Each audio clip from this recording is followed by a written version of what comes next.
About a year and a half ago, I felt stuck. Things were boring and monotonous, and I was desperate for a new perspective on life.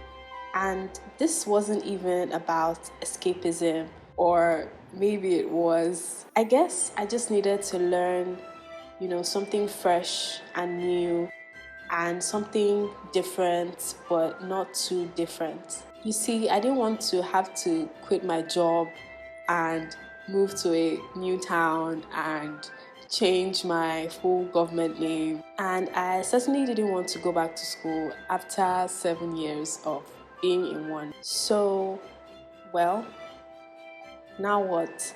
Somehow I remembered an old friend I seemed to have forgotten all about. It was Stephen King who once said, "Books are a uniquely portable magic." And I think I have to agree. How else do I get to live the everyday experience of a dyslexic kid or get to explore a black hole without turning into spaghetti? What can I learn from an alchemist in a fictional town? And how do I become privy to the secret lives the wives of a certain man surprisingly lead? Rediscovering books is by far one of the top three best things to have happened to me, and maybe I'll talk about the other two later. But it was a very deliberate effort. I mean, there are a million different things currently fighting for our limited attention.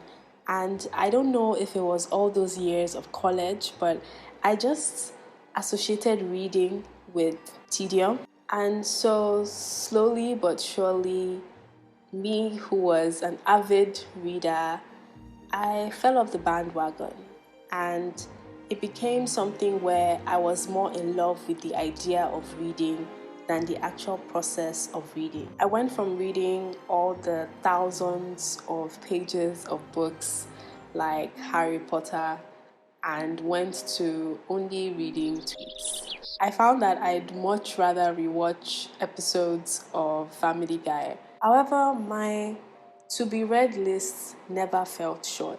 It kept piling up. I would see an exciting new book and add it to this imaginary list that I knew I was never going to read. And it didn't help that to me, no reading almost invariably means no writing. And I didn't really want that. And so I decided to do something about it. I decided to go on the quest to fall in love with reading again. And this was how I was able to do it.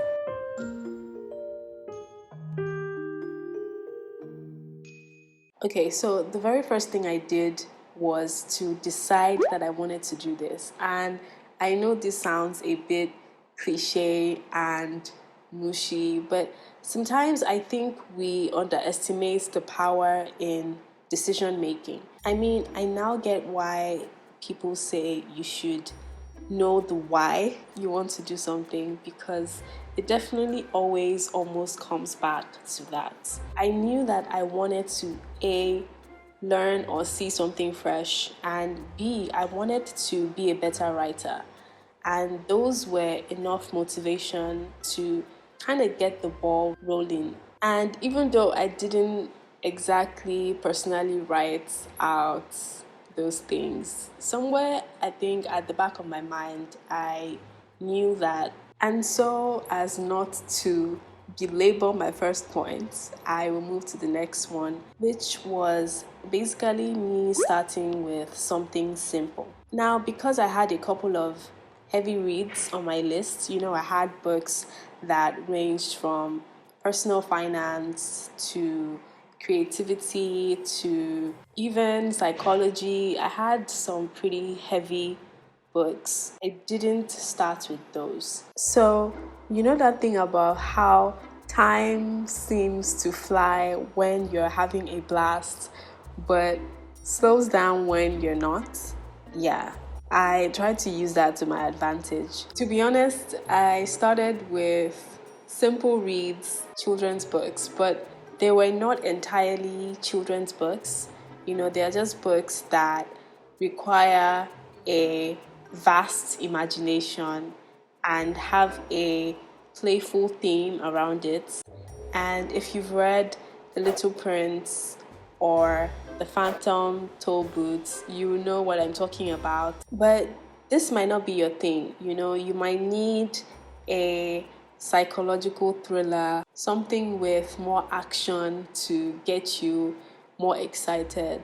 But whatever works for you. Of course, some books are more difficult to read, maybe because of the theme surrounding it, but they are important to read nonetheless. But I found that trying to start off with those just kind of made challenge a bit more challenging. Oh, I also try to keep it short, so books with about 100 pages or 200 pages at the most, which kind of felt like a demotion for me because I was used to reading 1,000-page books. But hey, baby steps. Another thing I did was to pick a specific time of the day. We started the hashtag 930 farm, and it was mostly meant to be a template. Basically, what we did was to use the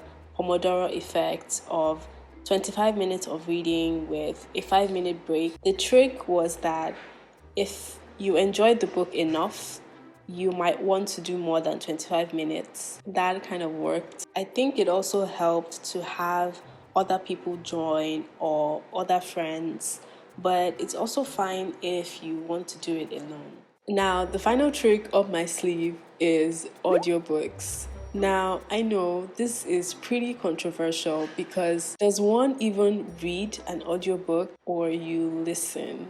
And so, does that technically count as reading? I'll let you answer that, but for me, the driving force has always been the other side of knowledge and how I can get there. And I did try a couple of them, and I will leave a link in the description box for you to try it out for yourself as well with a 2-month free trial. But I think for now, I will limit my audio experiences to podcasts and music.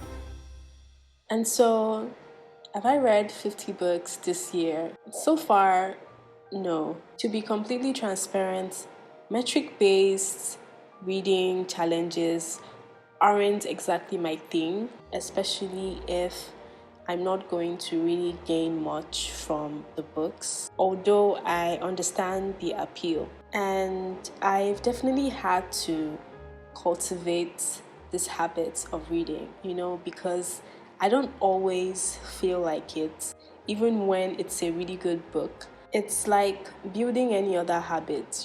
There are days where you just don't feel like it, even when you know it's good for you, and you just don't feel like it, sometimes. I think that's where discipline comes in. Anyway, please don't forget to subscribe for more videos, and let me know what are some of your reading challenges. I know some people have told me it's where to start or how to start, and some have even said everything. Let's chat in the comments and help one another out. And as always, I will see you there.